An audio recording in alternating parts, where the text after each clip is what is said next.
And and we're starting now. It must be Tuesday. Time for show and share here at Knox Makers. We do this every Tuesday, rain or shine, holidays, all the time. We show things that we're making, things that are in progress, things that we may have failed at, because we all learn from those. So that's always a fun thing to see. Before we get started, I did want to recognize some visitors. We have Mark and Andrew from Lowell Makes up in Massachusetts. Where are those guys? Where'd they go?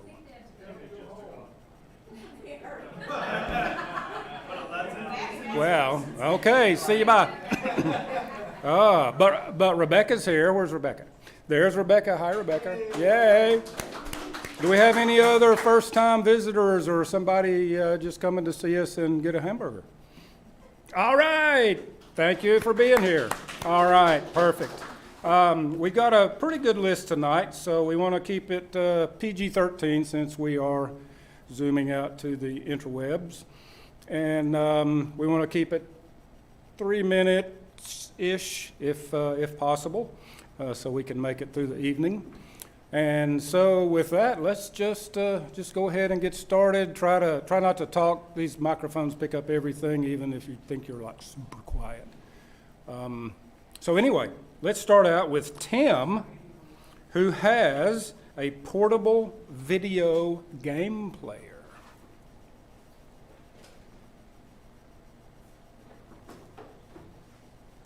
Hello.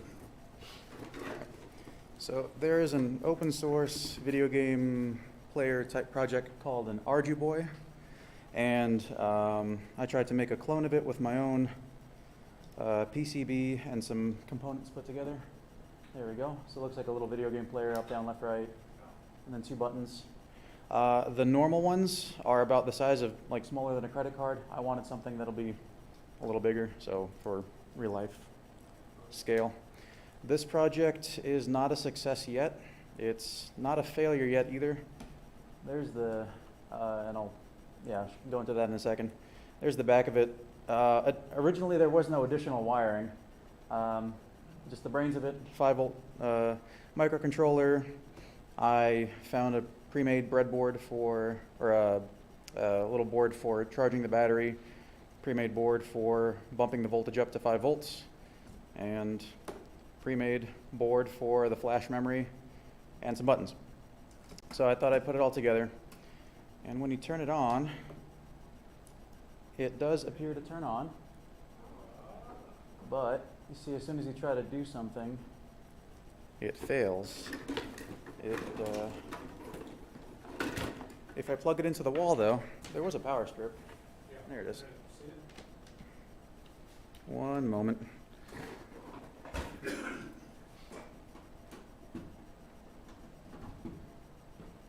All right, let's see. Plugging it in through USB, which circumvents all of my attempts at making electricity flow that way, then makes it work. So it has however many hundreds of little monochrome games and you can play. And that's cool and all. And then I tried to go beyond the circuit board. I tried to make it so that there's plenty of space to clamp the board on either side so that I can make kind of a case for it. So here is the start of a case. I tried to make it also a case that goes together without any fasteners. So it kind of clicks together. I put a blank in here just to kind of show. But these parts click together. And then a little cover on top. And then I went overboard and then added I wanted compression in all different directions, so I ended up with more and more and more stuff. Once I click it all together, it doesn't like to come back apart. That's why you're seeing this and then this separately. But it turned out to be a good exercise in CAD and tolerances as far as 3D printed parts. And I would still love to know or if anybody has any suggestions as far as why it might work from USB power, but not from bumping up from 3.3 or 3.7 volts from the battery up to 5 and all that, why it might be noisy or why it's causing it to reset, I would love to know. But that is the project. Any questions? Yeah. It's kind of a more statement. I'd be very careful with your life of a battery. I've had those batteries before and connections, they do have a tendency to snap on you. Yeah. So just be careful with that. If it starts puffing up, I'll be sure to, to notice. Okay, anything else? All right, cool. Thank you.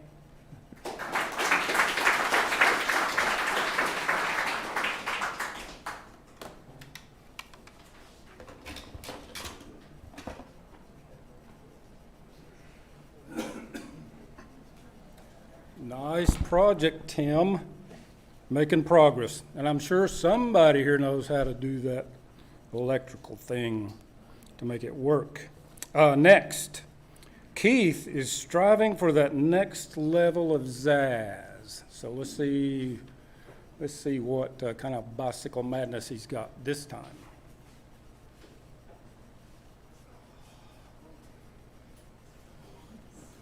Get up. Point. And again. As we're all aware, there are two types of art, those with and without zazz.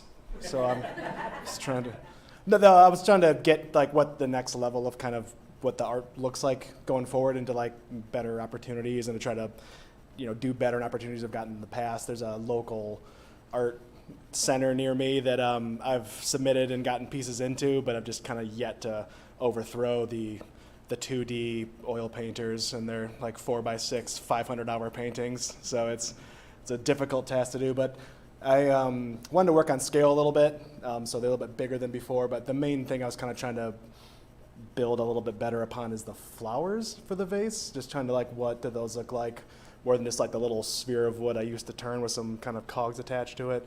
So trying to put a lot of work into that. I was fortunate enough to get like this really cool piece of cedar, which is like the vase down here, from a relative that was part of a tree that was in their yard. It just looks like fire, just a really neat piece of wood. And the kind of live edge walnut was from a coworker as well. So had an excellent start. So I probably sat like this for maybe 3 or 4 months without any of the flowers and stems, and just kind of got some wood from Jeffrey's that I used for the flowers themselves, which is was Mayan cherry, which kind of reminded me of Paduic more than anything else, like the way it turned and the smells and kind of how it just the hardness of it and the color and stuff like that. So it's kind of a neat wood, but turned out great. I'm submitting it for a regional art competition at the Emporium. Already have, so I should know about that in a few weeks. So hopefully it's enough to get in there with some more of the local Knoxville elites. But yeah, I'm happy with it turned out. The one thing that I would probably say I didn't care for, I not didn't care for, but could have done better with is the center flower. It's like completely 90 degrees off the board, so it's like straight on. So like from a straight on perspective, it just looks like a gold dot. You don't quite see the side profile. So I guess I could have ever so slightly orientated it upwards. But I've been bolting things and gluing them versus just one or the other, so it's like super on there now. So yeah, kind of to make any adjustments now without potentially damaging it, taking it back apart. But yeah, that was it. Yeah. Wanted to work with the gold too. I know that's like kind of like the dark woods and golds is like pretty heavy into like that kind of steampunk thing, which I kind of get mixed in with quite a bit, which is cool. But like it was fun to work with the gold. I liked that. Was able to have some like gold bicycle parts too that I used as well. Are those bicycle parts on the top flower? Up here? Yeah. Yeah, those are headset spacers. You can imagine like your handlebar stem, which comes out from the fork that holds your handlebar. There's usually a stack of spacers underneath it. With anything aluminum, you can get fun anodized colors. So like most everything I usually do is recycled bike parts. I'm starting to kind of buy things. You know what I mean? Like to like achieve certain aesthetics. I'm like, I'm crossing lines, but it's all right. You know what I mean? Like 90% of it's still from, worn out components, but I'm like, it really needs to look like this. And so I've been kind of purchasing some of the, like the blingier stuff because it's just kind of hard to come by in a, kind of worn, kind of way. But yeah, like water bottle cage bolts are the gold. Inlaid some gold wire on this guy, and then everything else is kind of like those headset spacers and stuff like that. They make a cool little kit that comes with all of it, and so I just incorporated that in, and then bought the anodized aluminum wire. How long did that A little bit longer in this one, probably 15, 20-hour range. A lot of it's orientations, because nothing I make is usually the same. I've got a pretty good handle on how to make a lot of it, so I can replicate it, but I don't know how, like, with these shapes, with these bike parts, there's not like a cut and dry way to do it every time, so that is where some challenges are presented. Just finding out how to bolt it all together to make it strong, and then bolt it to something. So like probably could do some more metal work that might help me out with that, but yeah, a little bit of this kind of planning. The vase and kind of getting that done was pretty rapid, but this actually almost took more than the whole rest of it. Yes. It is bolted in place. So there's this is the nut that's used to hold the front brake caliper on a road bike fork. So it goes through the carbon fiber or like aluminum fork. So I got that little tube and then kind of sunk it into the wood up here. Then there's a bolt that runs through the back right into the middle of it. It's also kind of resting right here as well. Yeah. Yeah, I figured like once they start getting kind of big with these components, I need to like really fast them in place. The first time I did it, I only bolted the middle one, but the side ones were loose, and like they did kind of, kind of move around quite a bit, and they start to turn a little bit, and then you're worried that it's not in the orientation that you envisioned it in when it's on display. So yeah, so they're kind of really making a point to like bolt everything in place to kind of keep it in the exact way I want it to look. Okay.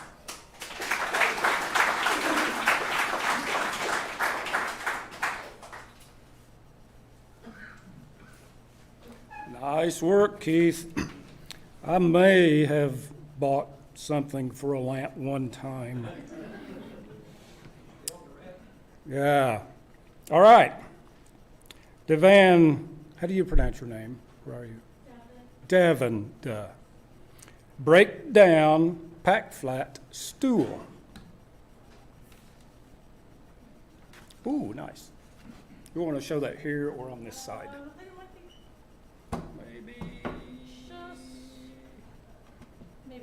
Maybe. Careful. It might fall and Be careful. it'll break. Hi, I'm Devin. Hi, Devin. Not Devon or Devin. So mine is definitely not as pretty as Keith's. I'll have to learn to do that. But it is functional. This is a pack down chair, and I'll pack it down at the end so that I'm not putting it back together. But I don't have my woodworking authorization yet, so I just had a jigsaw and a hand drill, and so that makes this very difficult to do. But this is a mock-up for more of these. And what makes this pretty great for me is that it completely packs down. So all of these parts come apart, and it packs down flat so that if I have 20 of these for some reason, I can put them all in my car, or if I decide I'm going on a cross-country trip by myself in my little tiny Mustang, I can bring my little stool. But it completely packs down. Might be easier to do this on the floor. And I was sitting on it earlier, so.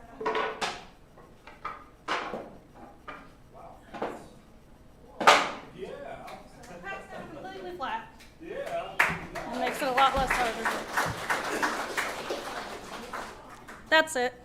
Ta-da. Wow, that's terrific. How long did that take? Honestly, a couple hours. Couple hours and hope and prayers. Yes. How long, or what do you put in the circles that you cut out? So I'm gonna take, I did not do this the best way I should have, but I have some dowels that I'm just gonna take and slim it down, I guess. Yeah, that, and put that in there, and then it'll keep it from. It is pretty functional even without those, but it's a little added security right there. It's not the best way to do that, but. Yeah. Has the thought occurred to you to make all those one piece? One piece. Like one design for each of the four pieces so that they don't have to be four different or three different pieces to a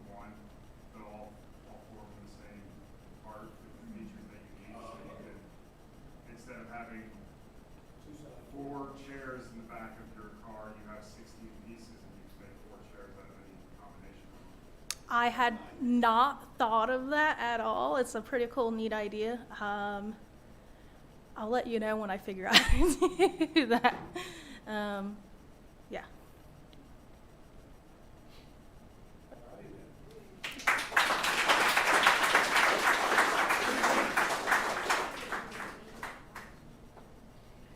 Thank you, Devin. I think that's super cool, especially with the tools that you were able to do that with. That's quite admirable. Mandy has a hat.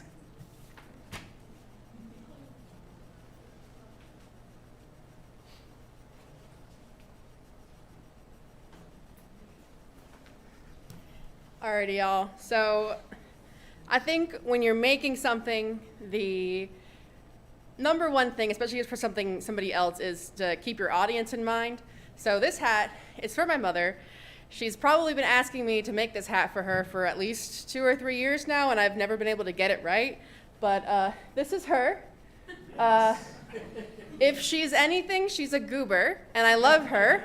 And her favorite time of year is Christmas. So she works at the post office, and you're not really supposed to wear things besides your postal uniform, but she kind of gets around that by wearing aprons and things and making, she's got her socks and all this fun stuff. She's very lovely. She's got a gingerbread costume on there. Here she's got Santa Claus. So that's her. She wants a Christmas hat to go with her Christmas costumes that she wears all the time. So I've been trying to do this, and my first mock-up was a kind of elvish hat that was pointy, and then I was going to crochet a whole bunch of these leaves to go on it, and I got about, I don't know, how many is that, 16 leaves, and decided I didn't want to spend a decade on the project, so that one got frogged very quickly. So then I made this one, where's she at? Which is a really, really long hat that I kind of like scrunched up to try to make a tree-like shape. And I'm still not very much in love with this. It's not sparking a whole lot of joy, which is all right, because they say third time's a charm, and here she is.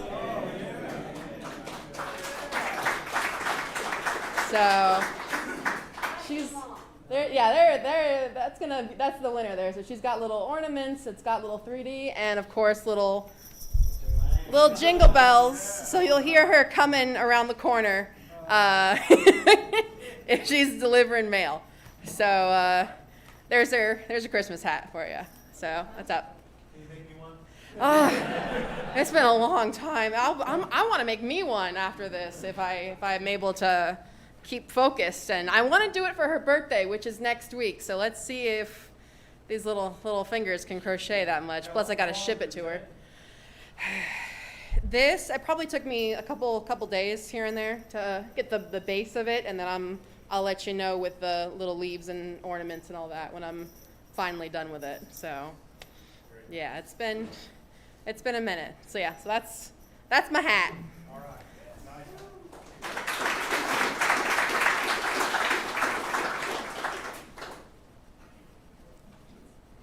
Nice hat, Mandy.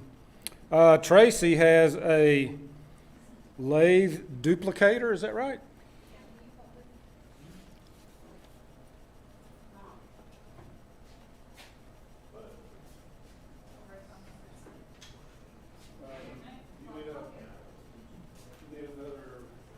No, I don't know. Now I'm holding it, so I guess I'm just holding it.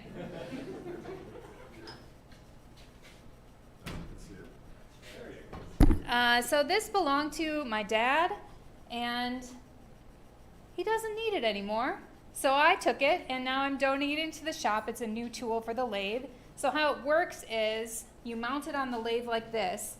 This right here is the cutting tool. You put your cutting tool in here, and then you move this along. This is your like base piece, and you move it along the base piece, and as you move it, it will move the cutting tool back and forth so that it will duplicate whatever you have in the, whatever this part is. I just learned how it worked about 10 minutes ago from Neil, and it will fit on our lathe. So y'all can use it and make 4 table legs or whatever you all want. You can make the same thing many times. So this is our new tool for the lathe. Thanks, Dad.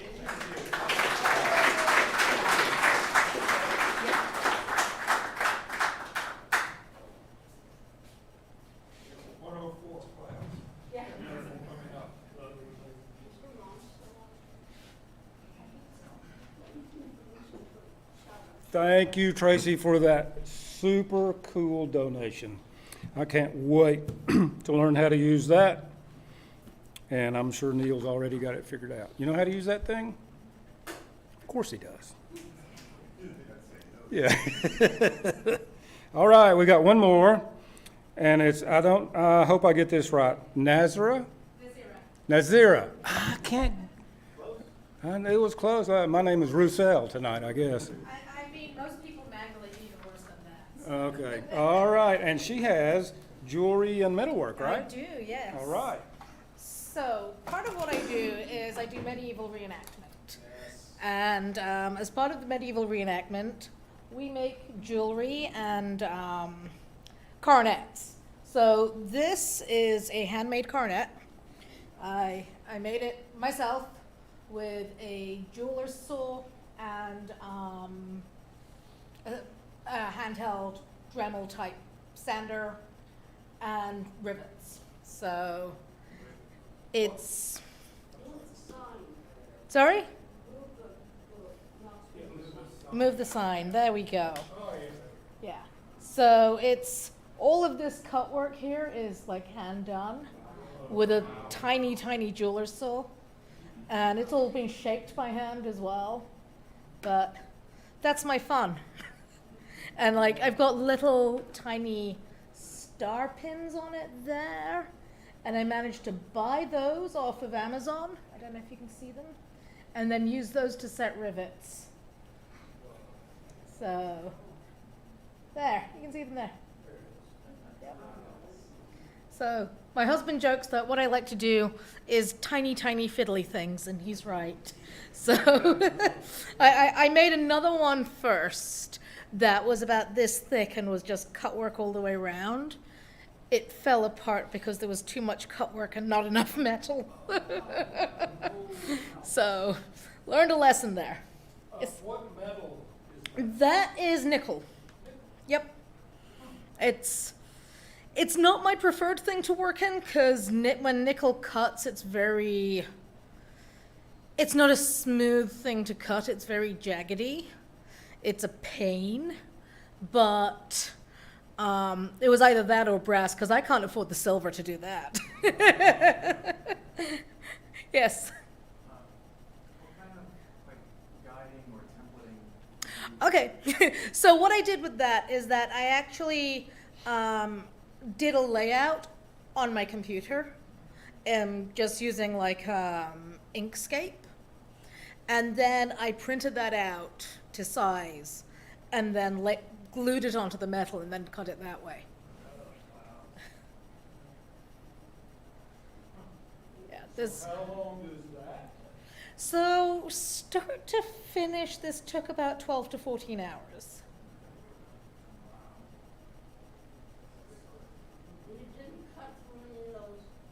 No, actually I did on a different panel that's not here.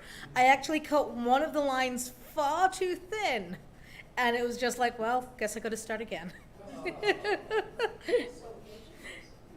Thank you. You ever use a magnifying glass or just? Oh no, yeah, no. They will tell you that if I'm doing this cut work, I'm there with a sort of magnifying lenses and stuff, because there's no way otherwise. Yes. Are you following like a particular like style or class Not really. This is just sort of a generic sort of SCA style coronet, but yeah.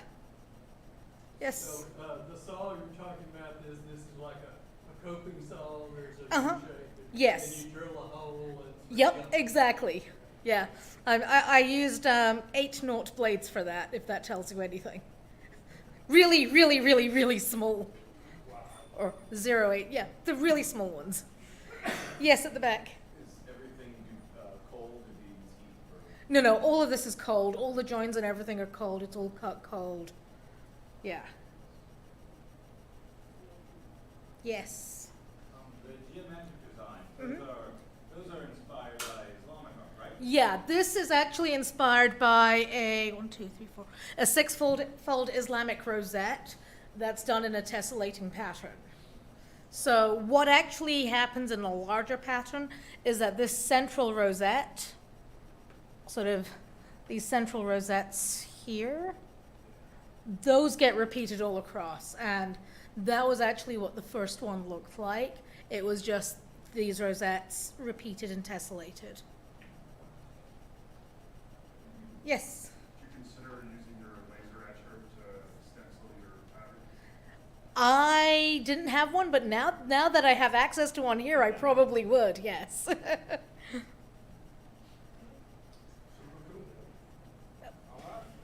Thank you.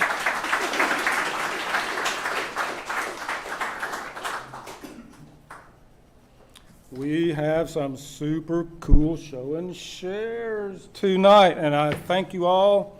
Speaking of thanks, thank you, John Dale, for cooking my supper. And for everybody that contributed and brought some yummy food. Duskin, the macaroni salad was yummy. Thank you. So thanks to everybody for making it possible. If you will watch the calendar, you might see that we're going to have a cookout on the 3rd Tuesday of next month. So if you get hungry between now and then, we'll feed you again.